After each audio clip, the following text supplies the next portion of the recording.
Well, here we are today. We're outside of the school district number 22 school, and it's kind of a little interesting country schoolhouse. It's a pretty good size. It's all pretty much made of brick, and this is where the kids would have gone to school, country schoolhouse.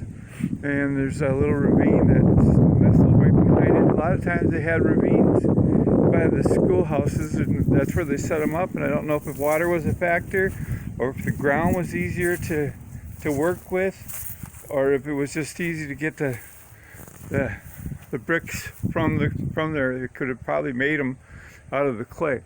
It's in Minnesota we have a lot of clay areas where you can do that.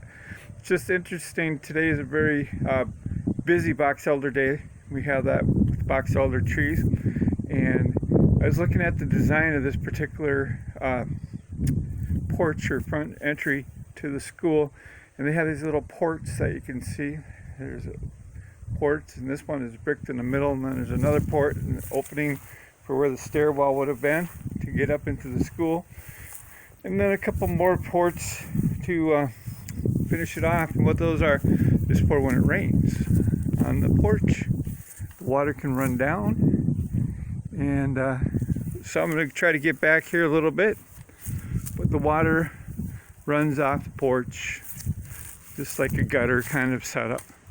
Of course, there's what they do with these. This is San Francisco Town Hall. So when it's time for this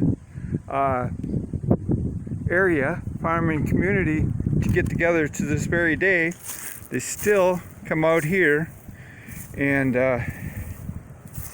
what they will do is vote and all that stuff like everybody else does in their smaller community.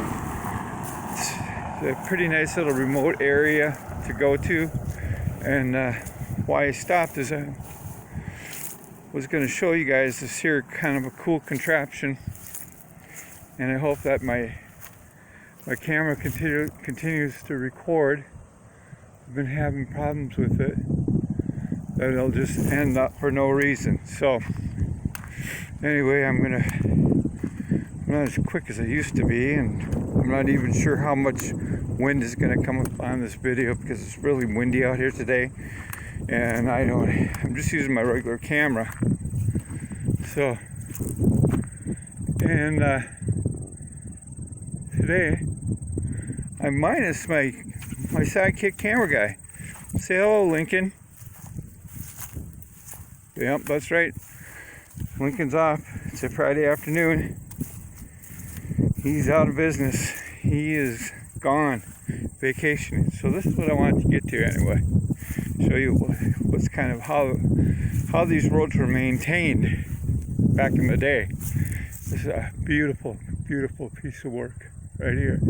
So they had the regular steel wheels, and this was the hitching pole right here, and they'd hitch this contraption right up to a team of horses. And this is a good sized one.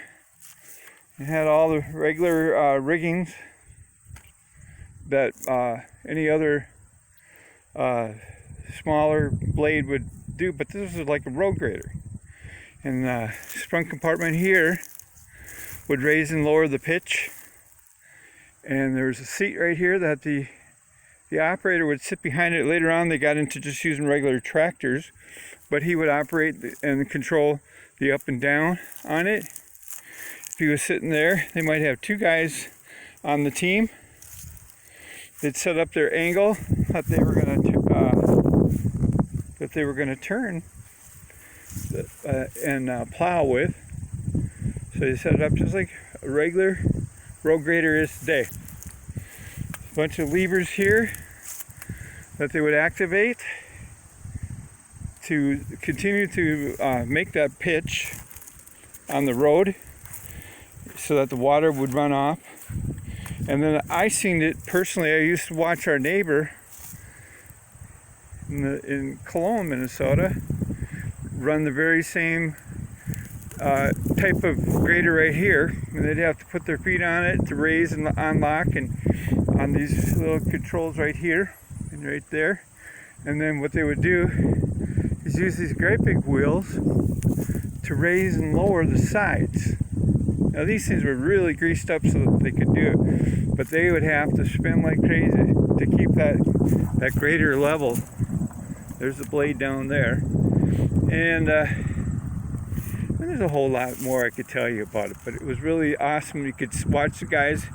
They'd either stand behind here and run these controls off of the back.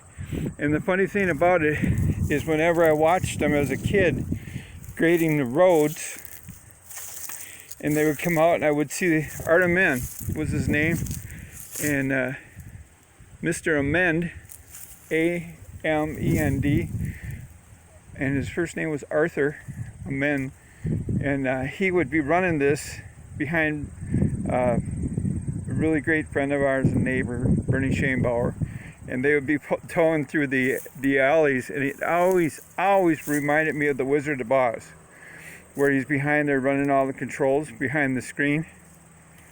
And I used to love to watch that happen. So we're going to end the video today. And in a series number, this is a number 58 for anybody who knows about these and collects them. This is stamped a 5.8 on there. So, okay, God's blessings to all of you. It's just a beautiful day. Autumn is here. And I'm going to finish by going back and taking a peek at the old schoolhouse. And stop. Boink!